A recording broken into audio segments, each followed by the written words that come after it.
Selam aleikum të dashur miq, pa takohemi bashkë në emisionin e Thëna e pa thënë.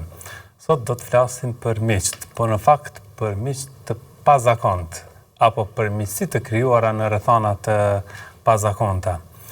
Me ne në studio si zakonisht Hoxha Ekrem Avdi, mirë se vjen Hoxh. Hoxh,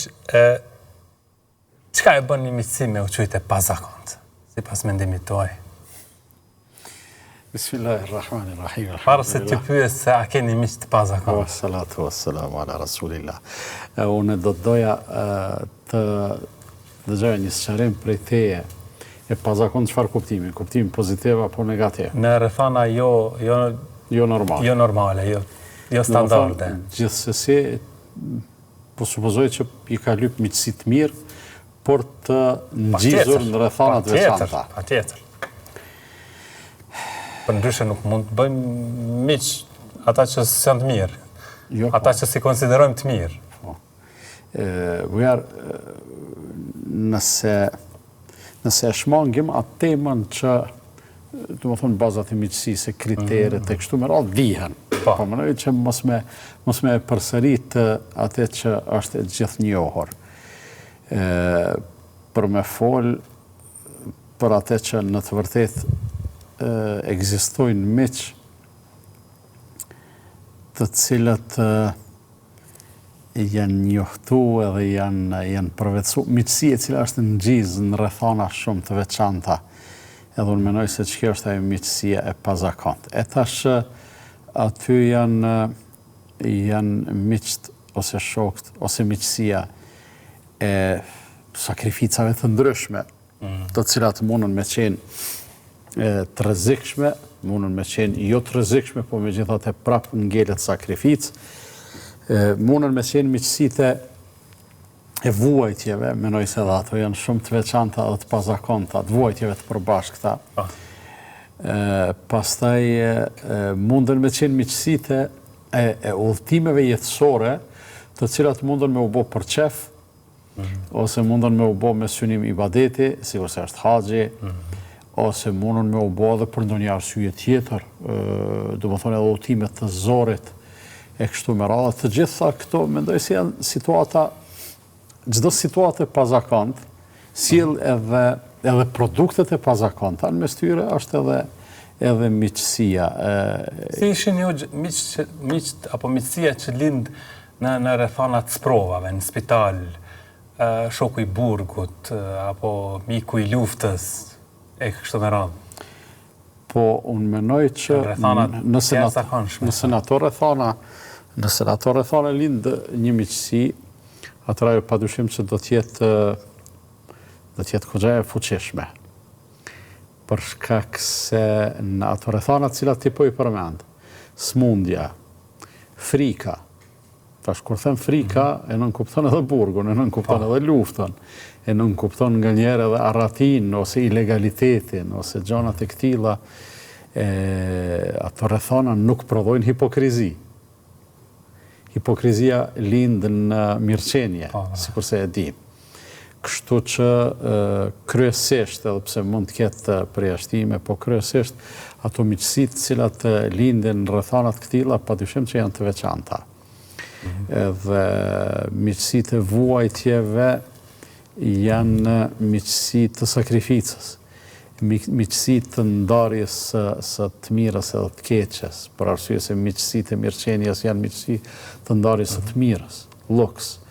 Ham drek, pim kafe, shëtitim, bëjmë qef, shkojmë atje, kthehemi këtu, i bëjmë njëri tjetrit dhurata. Të gjitha këto janë gjëra të mira, këto e ushqejnë dhe e fuqizojnë miqësinë, megjithatë ajo mbetet miqësi,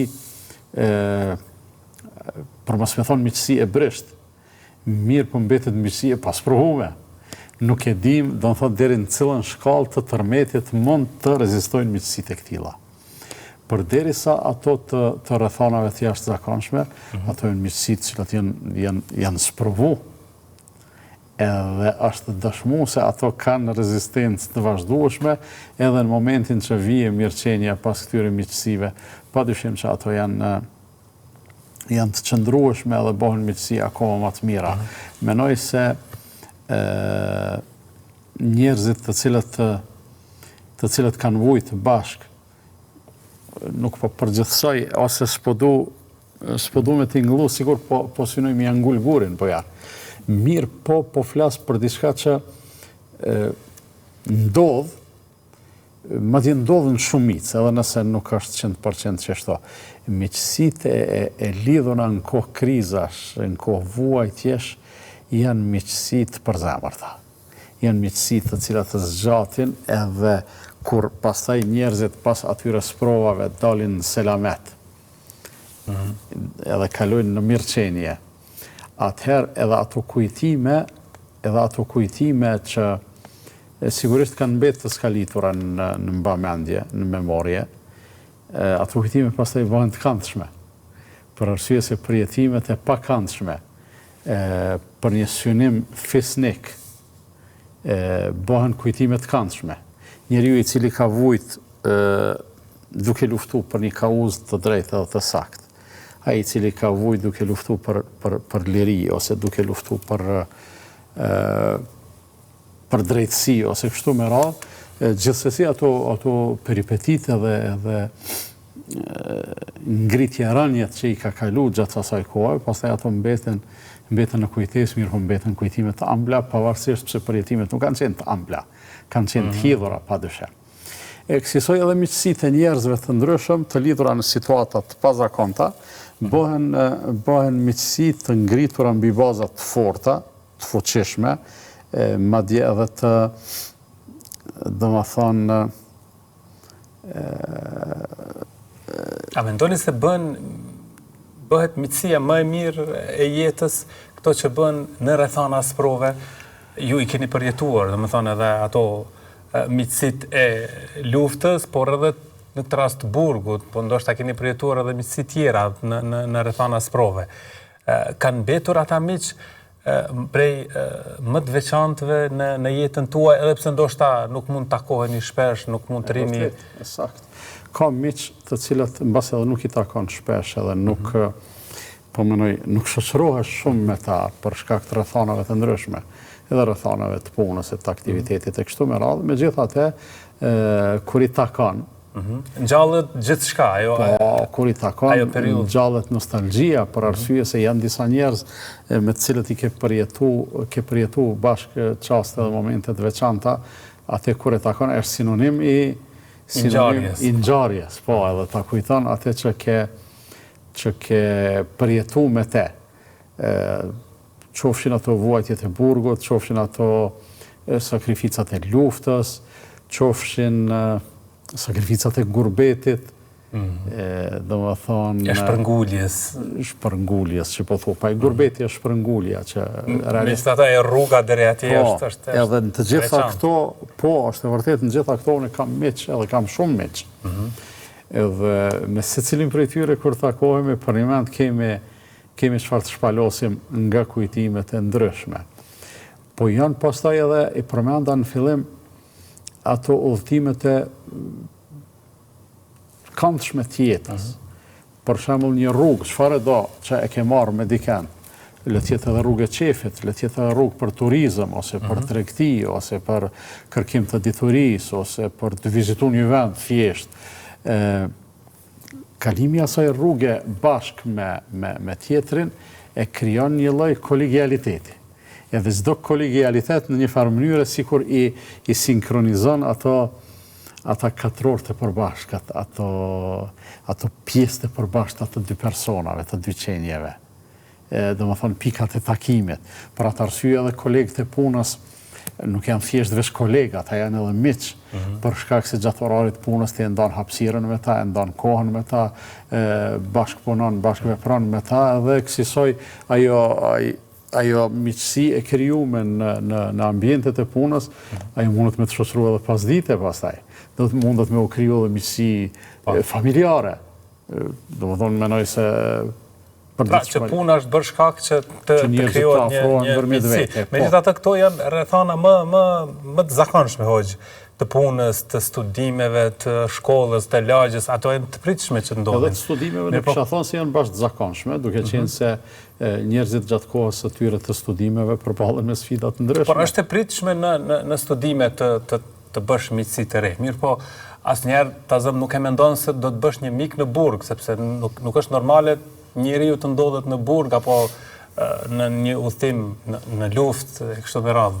Më të pazakonta. Padyshim që po, megjithatë unë mendoj se është shkathësi e njeriut që në situatat më të pazakonta dhe jo vetëm, pra nuk janë vetëm të pazakonta, po janë situata dhe të pakëndshme skajshmërisht edhe din me qenë shumë edhe, si me thonë, denigruse, din me qenë sprove randë e kështu me radhë, edhe mendoj se është ajo që e bën individin të mbjetoj është shkatësia e tij për të mbetë në sipërfaqe, për mos me u mbyt.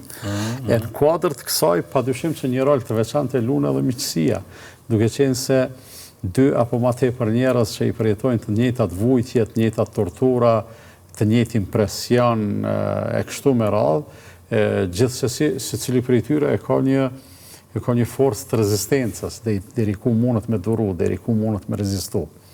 Mirë po nëse dy persona bëhen bashk, atëherë ajo forcë e rezistencës nuk shumëzohet thjesht me dy, bëhet shumë më e fortë.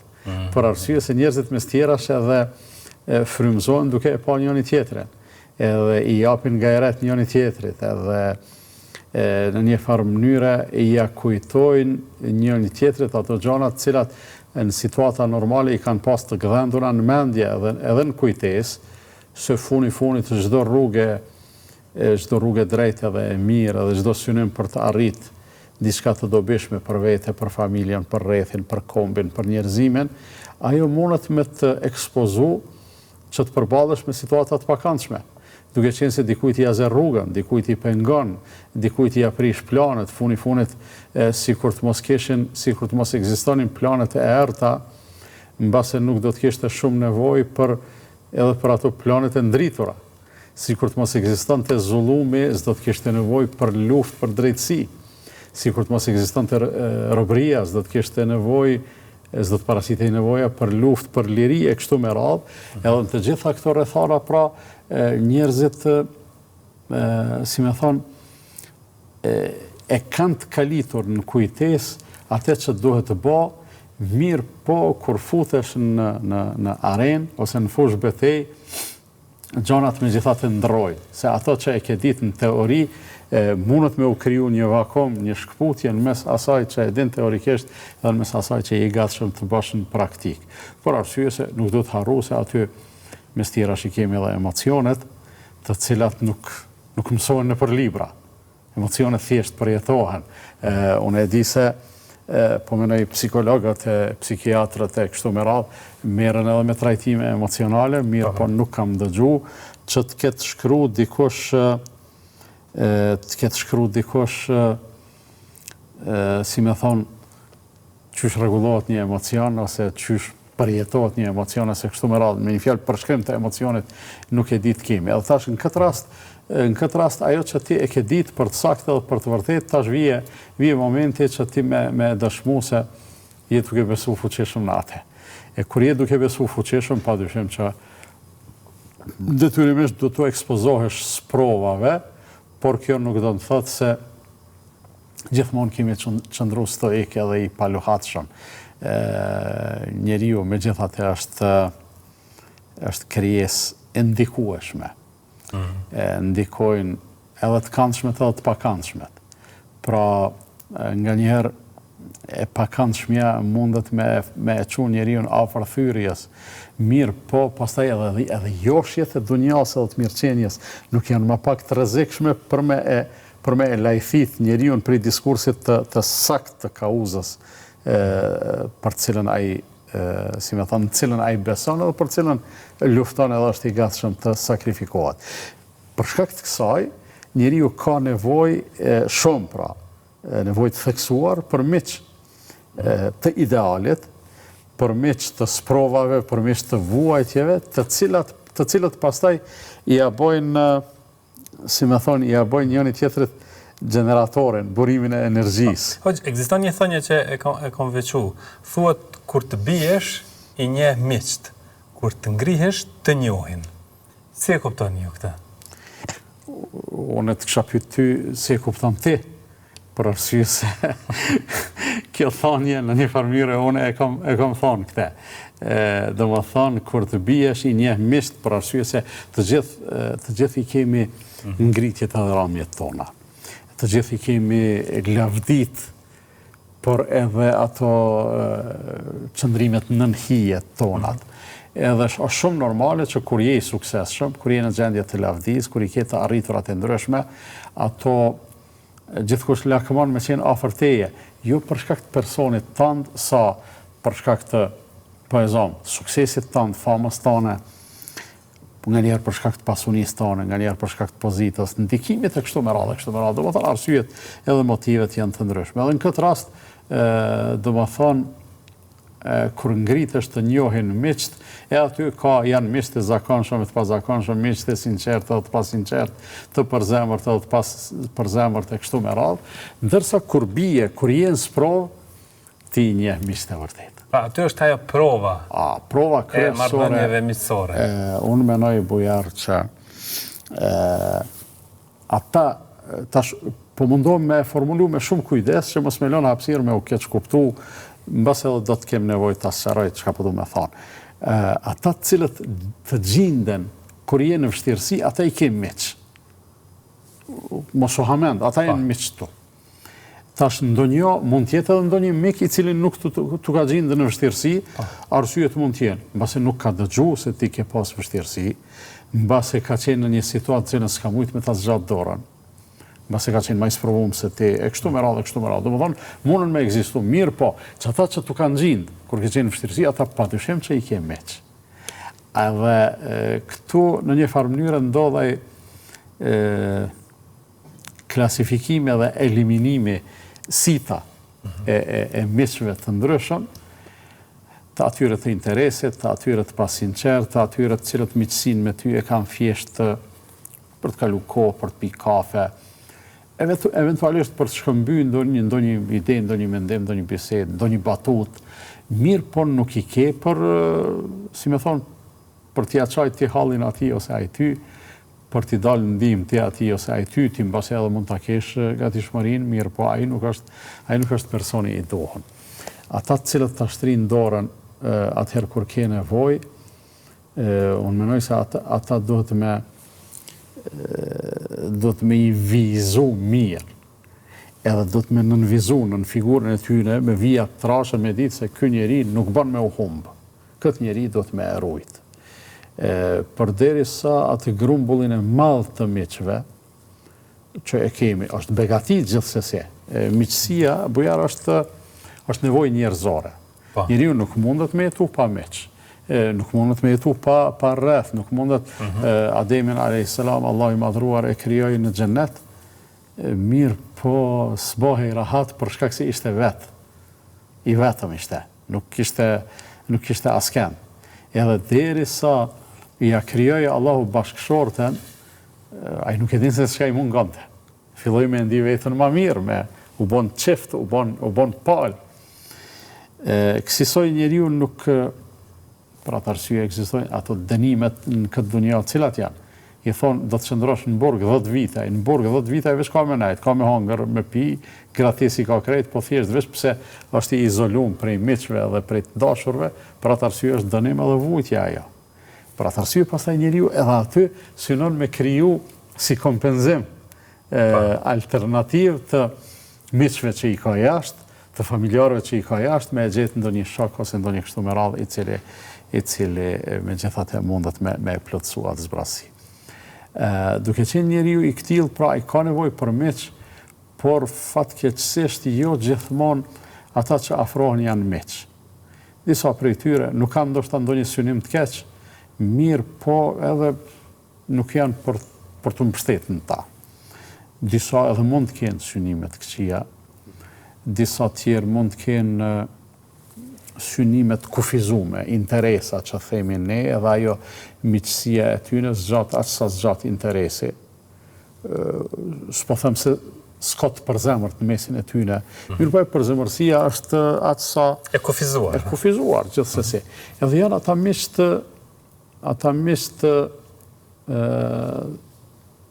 të cilët në çfarë do rrethane ata të qëndrojnë besnik. në çfarë do rrethane ti e ke lojalitetin e tyne, e ke dashurinë, respektin e tyne, e ke dashamirësinë e tyne, madje e ke edhe gatishmërinë që të gjitha dobësitë tua ata me i kompenzu me përparësitë e veta. Ty të mungon paraja, ata të ofrojnë para. Ty të mungon guximi, ata t'inkurajojnë. Ty të mungon durimi, sabri, ata vinë edhe të ngushëllojnë e kështu me radhë. Këta janë ata miqtë të cilët edhe duhet kërku, po duhet ruajtur nëse Hoxh, përmendëm më herët ndonjë udhëtim i veçantë, sikurse që është haxhi, dhe në këtë rast aty krijohen miqësitë e reja, por edhe mbesin të veçanta, padyshim. Dhe si është ajo ndjenja, sidomos kur edhe kishim raste kur edhe në emision telefonojnë besimtarë gjithandej Kosovës dhe thonë Hoxh, kam qenë me ty në haxh. Pra, kur bëhesh sinonimi haxhit, kur bëhesh ai emocion që ringjallet sa herë takon dikush ose e takon dikë që ke qenë haxh me të. Bujar, këtë bisedë sigur ta kishim bërë para 2-3 muajve, mbas edhe nuk do të kuptoheshim mirë dhe drejt, po duke qenë se këtë vit edhe ti ke qenë haxh, e ke përjetuar edhe vetë haxhin, që është unë e quaj një shkundje të fuqishme që e përjeton shpirti i besimtarit. Nuk di me përshkru pse qysh ndodh. Ne shkojmë e vizitojmë Qabën edhe jashtë kohës së haxhit, shkojmë në umre. Edhe ajo është udhëtim interesant. Edhe ata bashkëudhëtarët e umrës janë kolegë interesante kështu me radhë. Megjithatë, haxhi duke qenë se është edhe veprim i veçantë, shtyllë e Islamit. Duke qenë se edhe rolin edhe ndikimin e ka të një shkundjeje të fuqishme që e shkakton shpirtin e secilit besimtar, dhe unë mendoj se këtë ti e ke më të freskë se sa unë, aty pastaj çdo njeri që ka marrë pjesë me ty në atë proces dhe në atë përjetim, ti e konsideron si njeri shumë të afërt.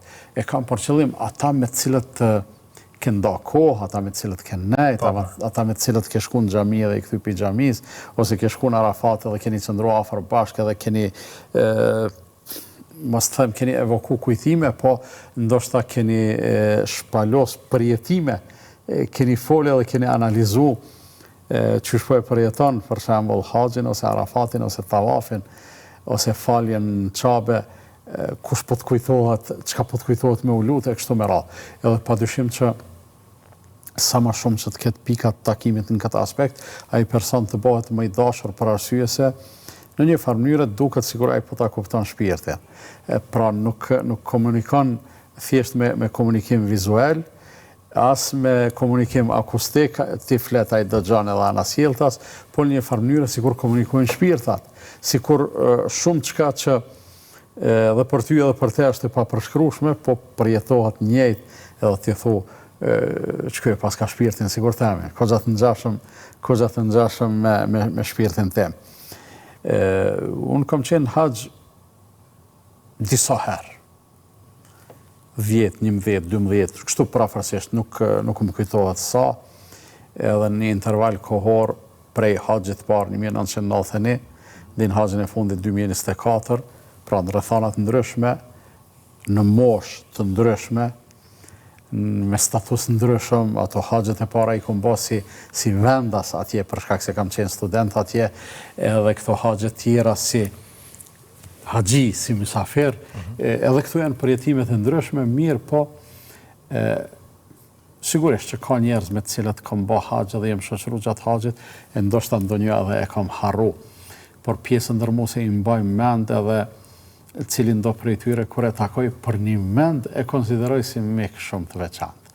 Edhe përmend edhe ti, edhe padyshim që jo vetëm mu, besoj edhe ty të bën me undi mirë kur na thret dikush telefon edhe na e kujton kemi qenë haxh bashkë në vitin kaçe kështu me radhë. Ti mbasi i ke harru një pjesë të atyre përjetimeve, sidomos kur përsëriten vit pas viti, mirë, po nga njerë një person i caktuar ta kujton një situatë, mos të thënë të pakëndshme derisa flasim për haxhin, por një situatë e cila mund të ketë qenë sfiduese, edhe e vështirë, e ke përjetuar edhe vetë, edhe pse haxhi tash qysh organizohet, edhe para 30 viteve Ka shumë lehtësime. Dallimi është shumë i madh në favor të kohës së tashme.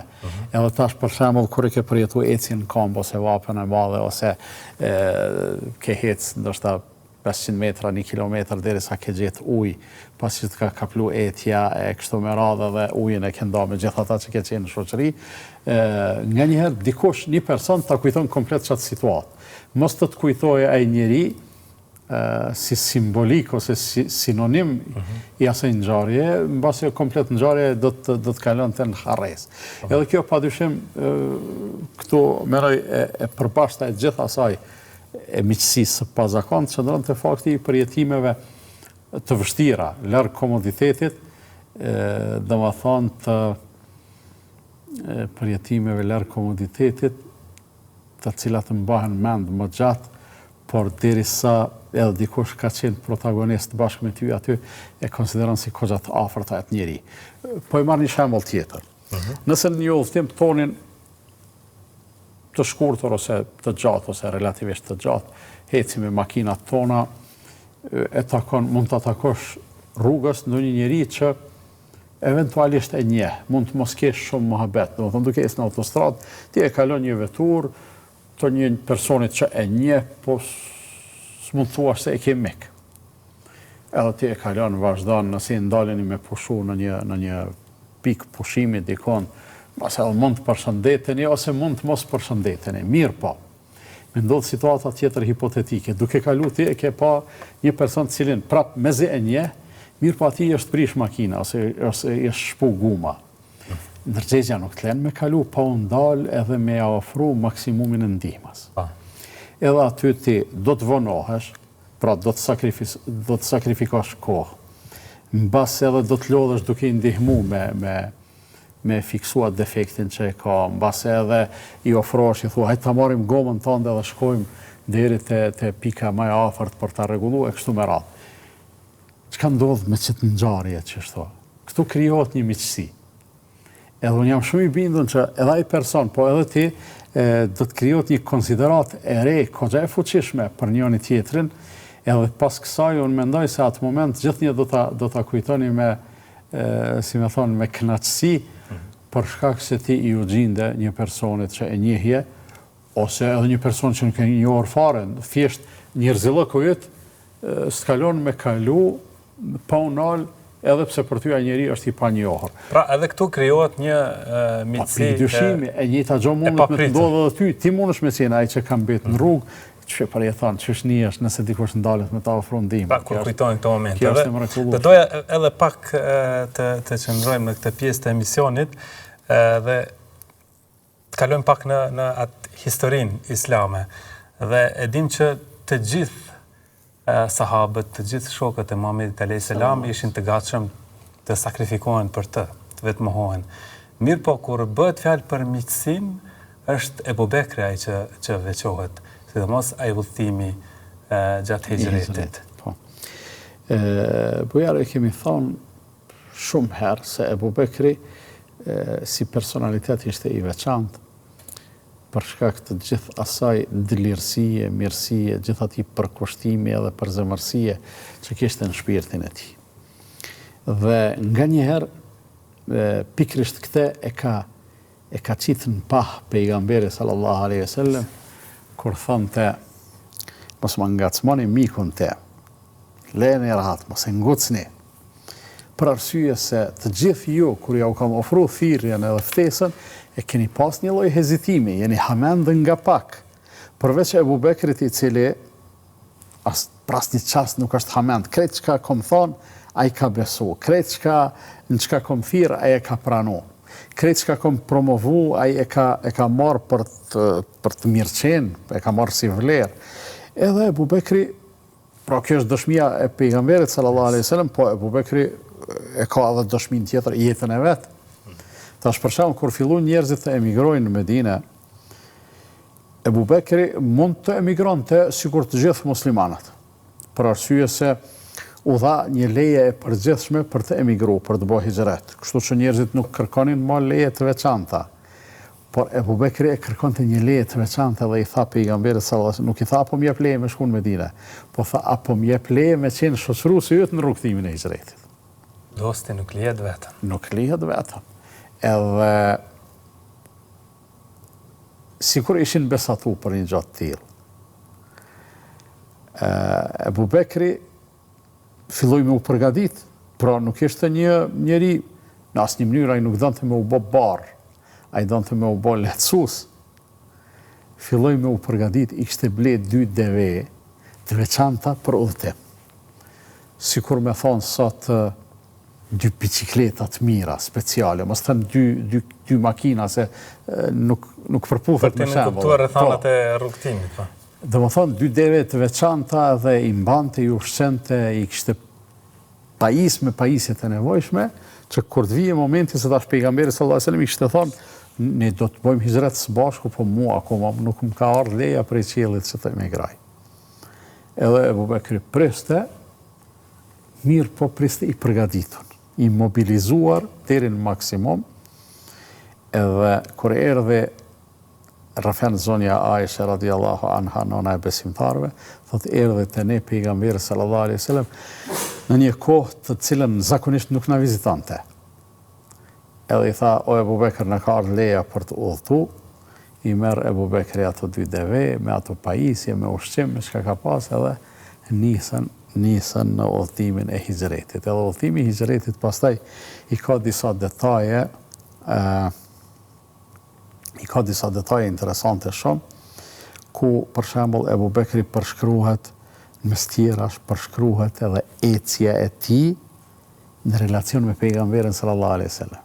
Thot nga një herë i dilte nga ana e djathtë, nga një herë pastaj ndronte pozicionin edhe dilte nga ana e majt, nga një herë hecte para tij, nga një herë hecte mbrapa e tij, varësisht çysh ajo imagjinata e tij.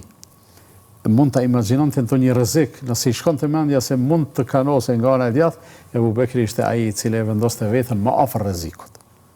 Nga ana e majt prap e gjen të majtën ose para ose mbrapa ose kështu me radhë, edhe ajo që menoj që jam i bindur që Ebu Bekri e ka bërë shumë të lumtur, është një dëshmi kuranore në surën Tawbe.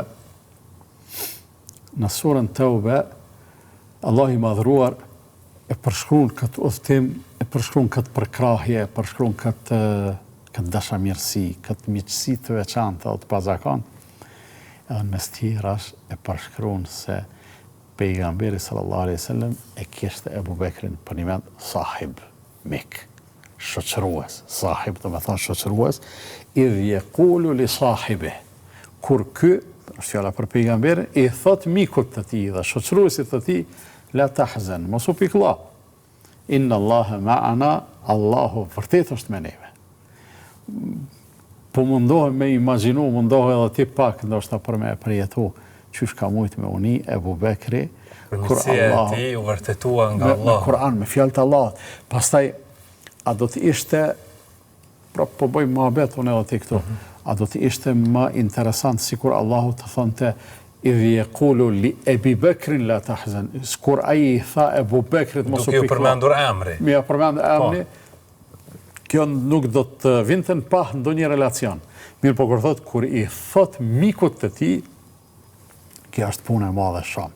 Edhe ajo që e përmenda më herët, hella tariki li sahibi, apo ma leni rahat mikun tim. Pastaj kur e përmend pejgamberi sallallahu alaihi wasallam, sikur të konsideroja ndonjërin Khalil, atër të këtil do të konsideroja Ebu Bekrin. Khalil do të thotë niveli më i lartë i miqësisë. Arrihet në situata shumë të veçanta dhe njeriu s'ka mundësi në jetën e tij me pas shumë Khalila.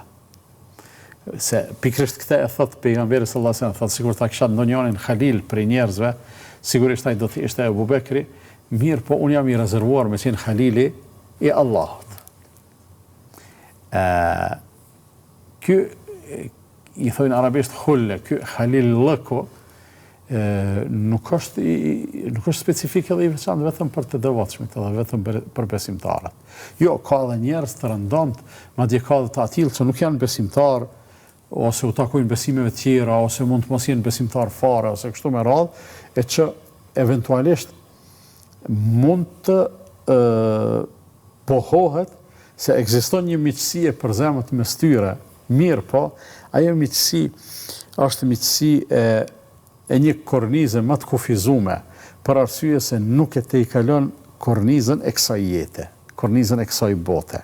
Dhe ata njerëz kur do të dalin para Allahut fuqiplot, Allah kështu e përshkruan gjendjen e tyre. Thot el-akhillau yawma idhin ba'dhuhum li ba'dhin aduun illa al-muttaqin. Ata që ishin të lidhur me halillëk, pra me miqësi të veçantë, ishin halila të njëri tjetrit. Në dunja është fjala, ata atë ditë, në ditën e gjykimit, do të bëhen armiq të njëri tjetrit përveç njerëzve të devotshëm. Çka i bjen kjo? Kjo i bjen se njeriu me njeriu pas ka mundësi me lidh miqësi. Edhe historia është dëshmitari më i mirë, dhe jo vetëm historia e kaluar, po edhe shembuj praktik nga jeta e përditshme, që njerëzit janë gjendje të bëjnë shumë për njëri tjetrin. Madje konsideroj se është e mundur që njerëzit për njëri tjetrin të sakrifikojnë edhe më të shtrejtën, edhe jetën. Edhe prap po them nëse nuk janë besimtarë ose atë miqësi nuk i kanë të lidhur për hir të Zotit. Mirë po, devotshmëria në të gjitha lidhjet mes njerëzve, devotshmëria në të gjitha lidhjet mes njerëzve është vlerë e shtuar. Ajo pastaj ato lidhje i bën aq të fuqishme, saqë ato nuk do të pëlcasin edhe kur të nashta zgaboj me thonë edhe kur të përfundojnë interesat. Tash për shembull ne i themi njëri tjetrit je vëlla besimtar, je vëlla musliman, e miqësia jonë është për hir të Allahut, pse ne falemi bashkë, agjërojmë bashkë, shkojmë në haxh bashkë, por edhe ndihmojmë njëri tjetrin në çështjet e dunjas e kështu me radhë. Mirë, po të gjitha këto synime dhe motive sublim. Po. Mirë, po këto tjerat janë interesa. Unë kam interes të falem bashkë me ty. Pse? A mund të ma thush? Për shkak se nëse falim vetëm, namazi im do ta ketë një vlerë të plot, nëse unë edhe ti falemi bashkë, interesi edhe imi, edhe i yti është se namazit tonë, se cilit për neve, i shtohet vlera për 25 ose 27 fish. Është interes.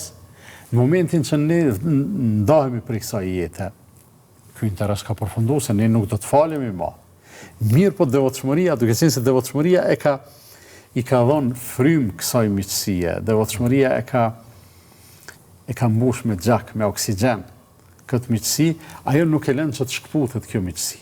Për këtë arsye njerëzit e devotshëm edhe nëse ndahen përkohësisht në dunjë, njëri jeton atje, luten për njëri tjetrin. I çojnë selam njëri tjetrit, kur takohen me mallënxhem. Por edhe nëse i ndan vdekja, njëri vdes më herët e kështu me radhë, ky i gjallë lutet për atë të vdekurin, ose bën ndonjë sakrificë, sadaka e të ngjashme për shpirtin e kështu me radhë, ose kujdeset për familjen e tij, ose po mendoj mësimet e Islamit janë të shumta në këtë aspekt. Mirë, po ajo çka është hala më interesante se kjo bujar është ajo ku kulmon mirësia edhe begatia e të qenit miq mbi bazat e devotshmërisë, është në ditën e gjykimit kur Allahu i madhruar do t'i strehojë në hije njerëzit që janë dashur për hir të Allahut. Ose ajo tjetra që sigurisht që njerëzve do të ofroj, përveç komoditetit do të ofroj edhe shumë krenari, edhe shumë kënaqësi, kur do të thirren, ku janë ata të cilët janë dashur për hir time. E të gjitha këto, Allahu i madhruar i vlerëson padyshim, por njeriu nuk është në gjendje. Apo ai shoku kur do ta kërkoj shokun e tij. Ose shoku kur do ta kërkoj shokun e tij, edhe kjo. Ose shefati që eventualisht njerëzit në rrethana të caktuara e bëjnë për njëri tjetrin e kështu me radhë. Të gjitha këto tregojnë se miqësitë tona, sikur edhe të gjitha lidhjet tona ndërmjet vete. Mund të jenë të pazakonta, por më të mira janë ato sido të qofshin, duhet të ushqehen me devotshmëri për arsye se vetëm kështu mbijetojnë. Faleminderit për këtë pjesë të parë. Dashur miq, kthehemi pas pak të mirëpresin telefonatat tuaja.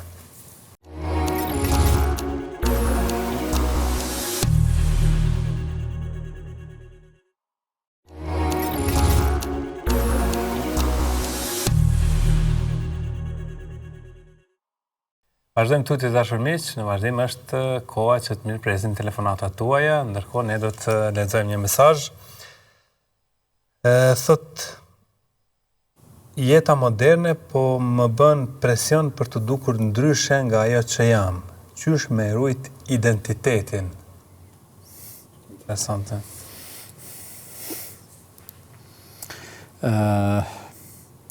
Dukja, spedia është probleme e trajtu si tem, nëse nuk e kuptoj unë, e ka pas për qëllim dukjen, thjesht veç dukjen formale, apo e ka pas për qëllim shtirjen. Me gjithat e sprish pun të trajtojmë të dyja. Të dukesh më mirë se sa je, nuk prish pun. Edhe ne të gjithë, pa përjashtim, përsa në shtëpit tona rrim më të relaksuar, nga njerë edhe në veshje jemi më të relaksuar e kështu me radhë, për derisa kur dalim jashtë shtëpis, vishemi pak më mirë. Kur kemi ndonjë takim transeshëm, gjithashtu vishemi akoma më mirë. Kur vim studio televizive, përpiqemi dukemi sa më bukur e kështu me radhë. Edhe krejt kjo, në base arsyetohet me atë që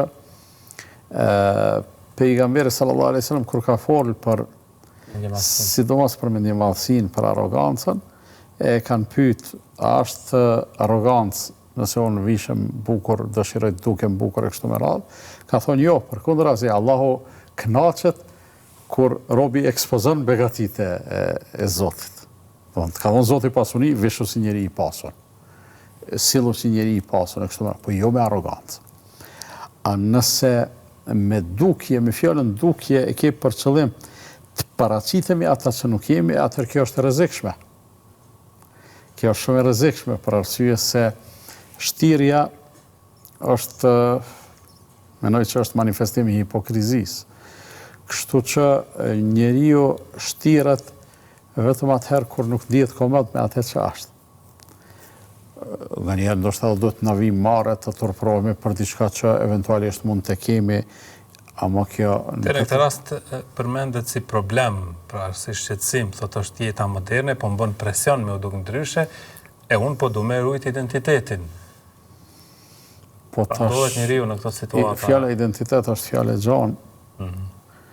Edhe identiteti është gjithashtu fjalë relative, se kam për qëllim identitet një kuptim pak ma qysh përdorët mirë, po identitet mundet me kanë edhe një deformim që njeriu ka në jetën e tij. Ka deformim me rrejt, është identitet. Ka deformim me vjellë, është identitet. Këtë identitet du të me ndru, se s'ni është komod me te. Ndërsa identitet që je shqiptar, ose identitet që je musliman, ose identitet që je një është komod me te, dhe s'ki nevoj as me mshef, as me ndru, as ki nevoj me ndru emnin për më dok ma evropian, po e zonë. Jo, reqaj që je shqiptar, musliman, e i valla. Vazhdojmë tani me telefonatën e parë. Alo? Alo, selam aleikum. Aleikum selam. Unë disa me e bote pyetje e hoxhës. Po, no? A mundë? Pa tjetër. Po. Disa me vetë hoxhën që unë kur e fali sabahin, edhe adin tani mos i fali sabahin, që mu që herët, po do të me pushu pak më nej, e mbjedin fakt, se ke fali sabahin, tut, në thëmë, ku që qënë se pas në fali sabahin. A më këmë bje men që këmë fali, a për këtajna. Nuk po e kuptoj, të lutem, edhe njëherë, do më thënë, kur e falë sabahun, që ka ndodhë? Ndodhë që të të nadin që së këmë fali, vjen një farë, su kur se këmë fali, su kohët në tani vjen su kur se këmë fali sabahin. Pra duket që nuk e ke falë? Po.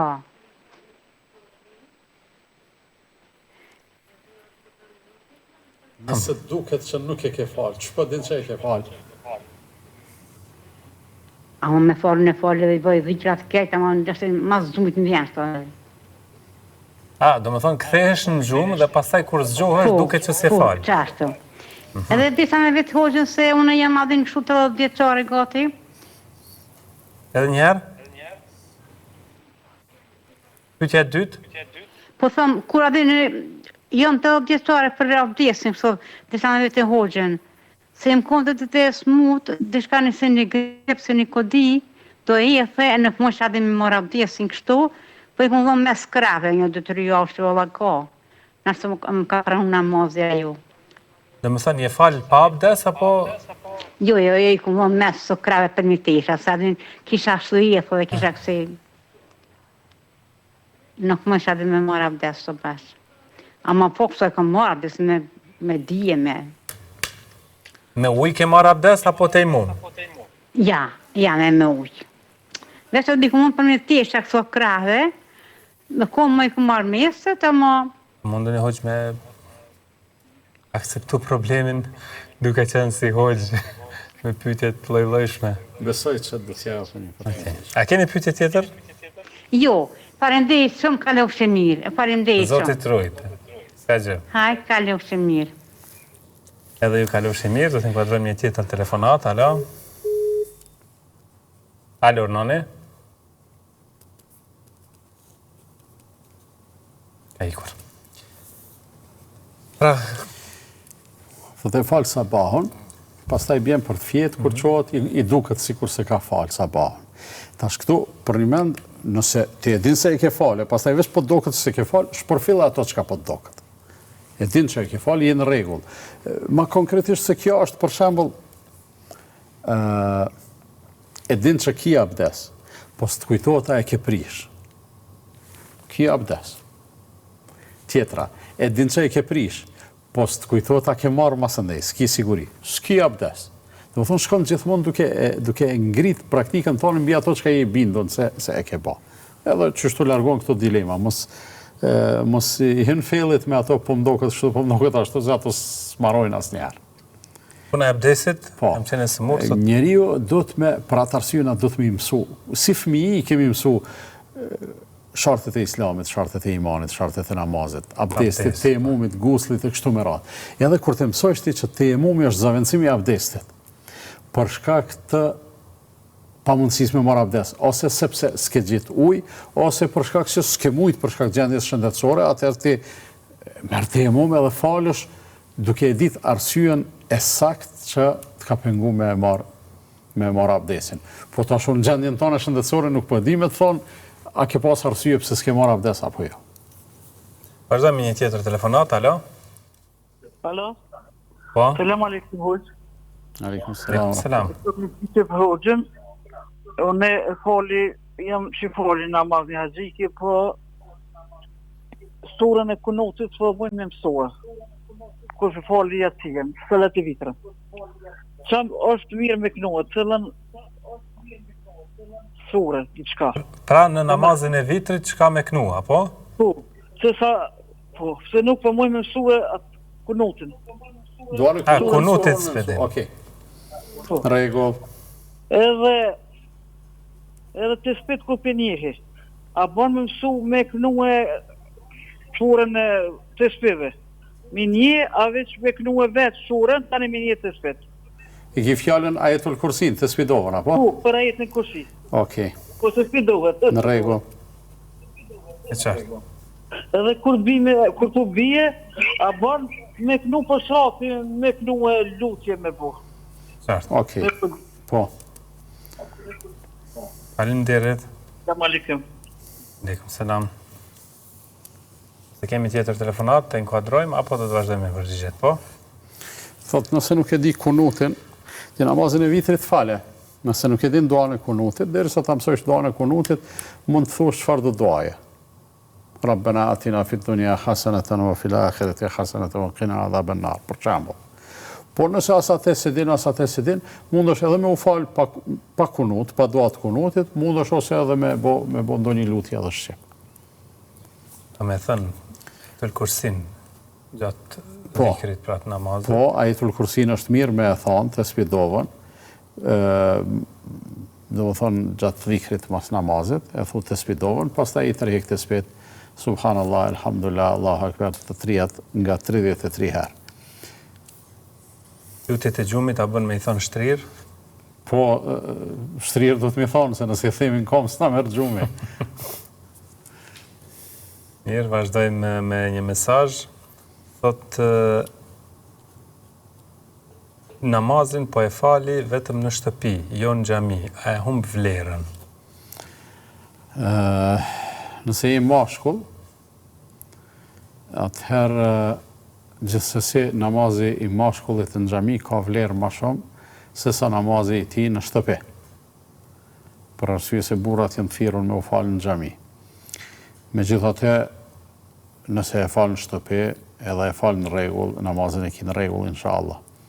Mirë, po me u falë në xhami është më mirë, ose të paktën nganjëherë për shkak të angazhimeve që i kemi ditore, jetësore, nuk kemi mundësi t'i falim të gjitha kohët në xhami, po do të mja bo vetës një plan, bile një 2 vakte me i falë në xhami. Për shembull sabahun edhe yatsin, ato tjera t'i falë në shtëpi, në punë, besoj që nuk prish punë. Bash sabahun edhe yatsin. Po që ato janë matë të veçantat. Vazhdojmë me një mesazh, thotë deshta me pyet hoxhën, në qoftë se një njeri të bën padrejtësi dhe të kërkon falje, e ti nuk ja fal, a merr Zoti hak për ty që të ka lëndua e njeri? Nëse e njeri që të ka lëndu është bo pishman, një jetë keq, edhe po të kërkon falje sinqerisht. Atër në këtë rasti, ma miro mi ja fal, se sa mos mi ja fal. Çka fiton ti nëse Zoti e ndëshkon atë njeri? Çka fiton ti, çka bosh ti më i mirë, ose çka të ngrit aty drejtja në xhenet, po e zom nëse kimë shku në xhenet. Çka të ngrit aty drejtja nëse Allahu ato e ka ndëshkuar dhe e ka çuar në xhenem, pse të ka bë ty keq. Këtu kemi të bëjmë me atë që quhet mllef edhe urrëtie, e që deri diku është e natyrshme nëse e sheh se njeriu po sillet keq edhe po vazhdon me u sill keq. Mirë pa i cili të ka bo keqe, pastaj ndin keqardhje, edhe këshyr me u përmirësu, edhe tash insiston me u pajtu me ty, edhe të kërkon falje, shumë ma mirë edhe ma burni, edhe ma devotshmëri, edhe ma mirësi është me ja falë, se sa me insistu që Allahu me marr hak ose me ndëshku. Kështu që nëse dikush të kërkon falje, dije sa e ka përull vetën shumë, ty të ka ardhur mundësia me e falë ose mos me e falë, pra po është e drejtë e jotja, veç kujtoj e një gjo. Edhe ti tani bash i nevojshëm dikujt me i kërku falje, të paktën Allahut fuqi plot. A ki qef me të falë, mos me të falë. E çdo gjë që të bësh për hir të Allahut, edhe falja në këtë rast është vlerë dhe Allahu i madhruar gjithsesi ka me të kompenzu. Nëse po insiston me thonë Zoti më marr hak, atëherë më mirë është Zoti më ta dhon një hak për shkak të veprës të mirë që e ke bë, që në këtë rast është falja e tjetrit, se sa me ta marr Allahu ty një hak një e drejtë që të ka taku një lëndim, e që eventualisht në botën tjetër edhe nëse ta jep Allahu atë hak, mundet mos me të kry punë. Mundet mos me të mjaftu. Kështu që nëse njerëzit na kërkojnë falje edhe e vrejmë se janë të përzemërt në kërkim faljen e tyne, unë mendoj se është dobësi mos me i falë. Është dobësi, është ligësi mos me i falë.